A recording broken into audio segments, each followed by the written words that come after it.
The transformation of celebrity. Idol worship and the energy of creation was a key component of the previous age of Pisces. And while the new age of Aquarius might look like a complete dismantlement of the creative space as we know it, we have actually been well prepared for the current shift taking place in the space of entertainment. There's a reason why the modern forms of spiritual expression are being labeled as New Age. For the time spent in the age of Pisces was a highly spiritual time where many religious practices bloomed, as well as the desire to create in a modernized way. These are the very foundations that have equipped us with the ability to address the shift we see today. Another key component of the previous age was the idea of externalization, or the search for something outside of self for fulfillment. This is where the love of entertainers, politicians, or those who we perceived as living authentically or courageously filled a void. However, this constant need to seek outside of self has developed into a state of disharmony, all whilst the illusion and allure faded from those we once worshipped. This has actually put us in a perfect position to rebalance the collective energy around creativity, individual importance, and how we wish to support influential figures moving forward. In this video, we will be discussing how the influx of new energy might shape how we view entertainers and change who we make famous in the future. The listener is in control. As we embark on conversations about the evolution of entertainers, we have to look at the ways entertainment has dissolved over the years. In a 2024 breakdown, I made the connection of the energy of 1996, the beginning of a karmic loop that had completed in 2024. And with that energy still present, it is a good example to look at the idea of an industry plant and how the infiltration of commodifying entertainment was a big part of the previous age. When you look at entertainers like Janet Jackson, who those in previous generations would argue had debatable levels of talent. And to say that in 2025 almost sounds ridiculous when you look at acts like Ice Spice and other modern entertainers who couldn't hold a candle to Janet Jackson. But it shows the testament to how creativity and entertainment had been watered down over time. For someone like Janet Jackson to be considered a Nepo baby, a industry plant who was crafted in a very specific way, hitting her global peak around 1996. And then the evolution of that, the idea of the industry plant or the idea of the contrived creative and the modernization and externalization of creativity, how that connects to where we are in 2025 with artistry and how things are changing is a clear indication of how our root and sacral and solar plexus chakras have dissolved into low vibrations over time. Much of what we listen to and make popular is energy that the masses find enjoyment in, but we seldom look at our reasoning for why we find enjoyment in certain low vibrational energies in music. And when we think about low vibrational, we're thinking about messaging and even the tone of music that keeps one in a low vibrational state. Oftentimes, the listener is in control of how we receive that kind of content, whether it might be a hyper sexual kind of content or something that is hyper violent, or content coming from individuals, which we will get into the artists and the art in this conversation, content coming from individuals who possess low vibrational energies within themselves. Maybe the artist has a history of being hateful. Maybe the artist has association with groups that are oppressive. It's these very interesting connections to our root and sacral and solar plexus chakras and how the listener receives that information and the way that it has deteriorated our chakras over time. And I think almost using the word deterioration is a strong word, because it's just blocked our personal, individual sense of strength in those areas, in the sense that we continue to use the archetype of the previous age of externalization, looking outside of ourselves, looking to what these artists have, looking to what they're displaying as a means to stabilize our root, looking at the way that they approach relationships as a means to stabilize our sacral, looking at the way that they approach their self-esteem and what they derive their self-esteem from as a means to stabilize our own solar plexus. You can see how putting that energy in the hands of people that we idolize has created this deep state of imbalance. So when we talk about the listener being in control, what we're really focusing on is how the taking in of this energy via these idols is affecting us personally, and then elevating that conversation into how it's affecting us universally as a collective.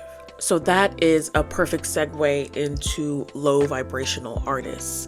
Can the collective separate from low hanging fruit and the things that appeal to our lower selves? And there is one defining factor that I think is going to play a pivotal role in our ability to separate from the low hanging fruit. And when I say low hanging fruit, I'm referring to artists that are blatantly displaying low vibrational behaviors, a lack of self-care, a lack of awareness of other people and how what they put out impacts other people, promoting negative self-care behaviors, promoting negative societal actions, promoting violence, promoting hatred, promoting things that diminish self and things that only satisfy the flesh. Those are the kinds of things that I'm talking about when I say artists who are the low-hanging fruit. So can the collective separate from the low-hanging fruit? The biggest thing that will separate us is our relationship to shame.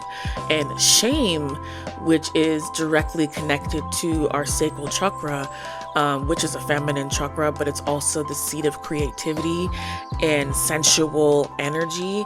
Shame around the expression in that area is something that we've all inherited from our previous ancestors. And going through the previous age was a form of liberation in its initial stage of not feeling shamed for how you express yourself sensually and how you express yourself creatively.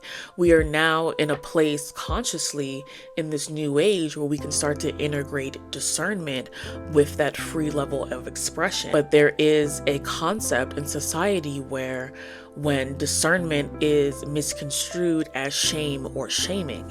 And so I think that as a collective, we need to create more defined definitions around what it means to be shaming someone or to experience shame. And shame is probably one of the most difficult energies to move out of the chakra system because it is deeply connected to our sense of worth. And because we've been so trained, once again, from the previous age in externalization, to find our sense of worth, the idea that we must go within and then after doing so feel ashamed about what it is that we find within ourselves is what creates that fear for people and their inability to sort of shift out of the shame of whatever this experience, action, behavior was and move into a place of self-love and acceptance. So I think that creating an anti-shame culture has had sort of a double-edged sword in the sense where it has allowed people to liberate themselves, but it has also allowed low vibrational artists to get away with promoting things that are ultimately harming people and deflect that responsibility in the name of anti-shame. So it will become more important for us to evaluate criticism around artistry. And it's something that as a collective we are used to doing. We are used to criticizing artistry from an external point of view. Does this artist match up to who we think is the best? Are they magnetic? Do they have stage presence? Do Do we think that they're delivering? But we are shifting into this conscious way of being where we are reflecting on them internally and becoming critical internally, which is a segue into our third topic, which is the art versus the artist. The concept of criticizing artists is something that has a visceral reaction amongst certain people within certain levels of consciousness. And I say that because with a higher level of consciousness, one is more embracing of the awareness that these artists are human beings just like us. They're just getting up and going to work every day, just like us. And they're a part of families. They have histories. They date people. They live in the world. And so therefore they make mistakes. And that also might mean that they've done things that we don't particularly agree with. There's a level of consciousness that can conceptualize that.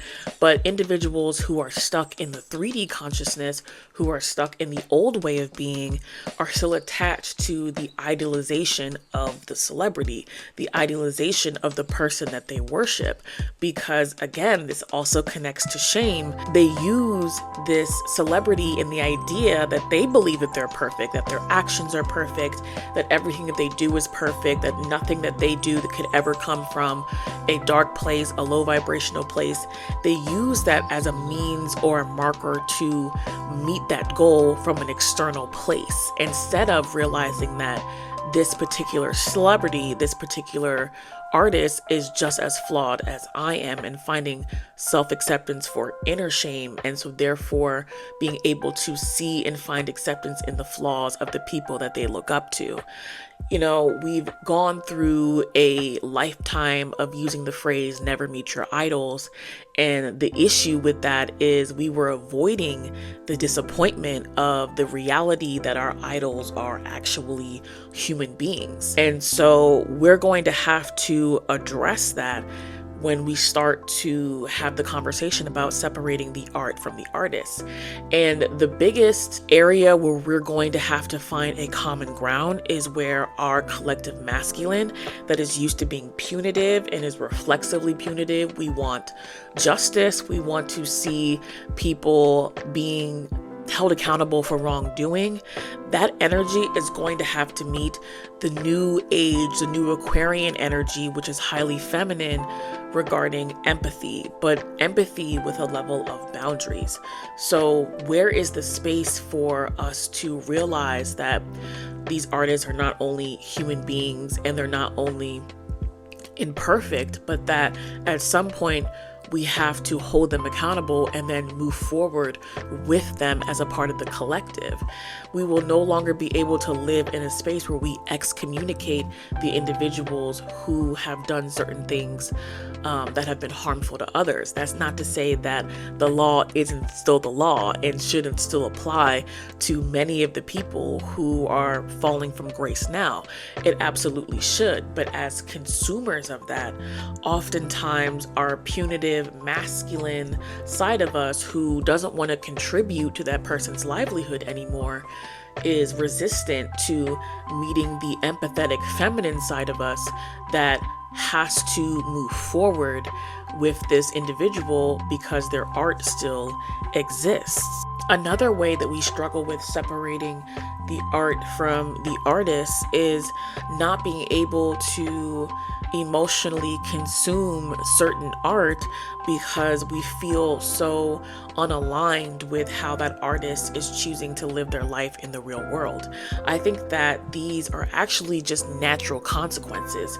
I don't necessarily think that there's anything wrong with that. I think that it is a natural response to feel repelled from energy that we feel is coming from an artist who they themselves is low vibrational, even when their art is personally uplifting to us.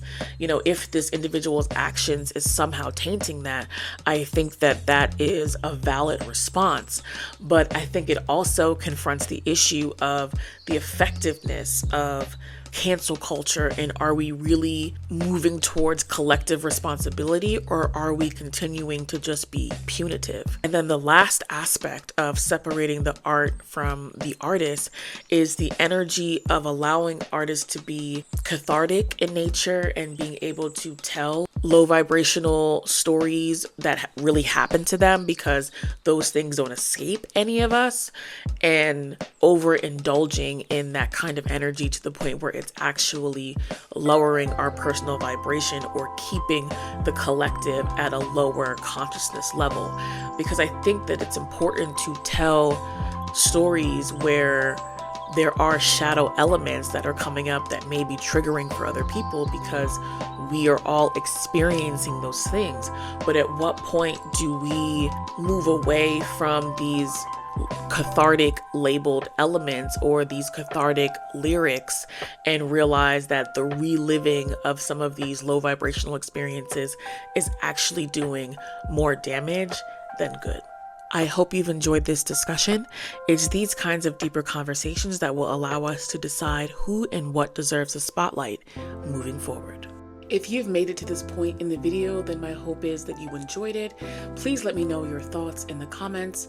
Consider subscribing to this channel or give this video a like, as it will help me greatly in the algorithm. My name is Chinez, and welcome to my channel. At the time of this recording, you can still connect with me on TikTok at Chinez, Chinez. You can also connect with me on Instagram at Official Chinez. Check out my website. I offer personal tarot spiritual readings, and you can find information on that in the pinned comment and in the description box. Thank you so much for watching, and I will see you all in the next episode.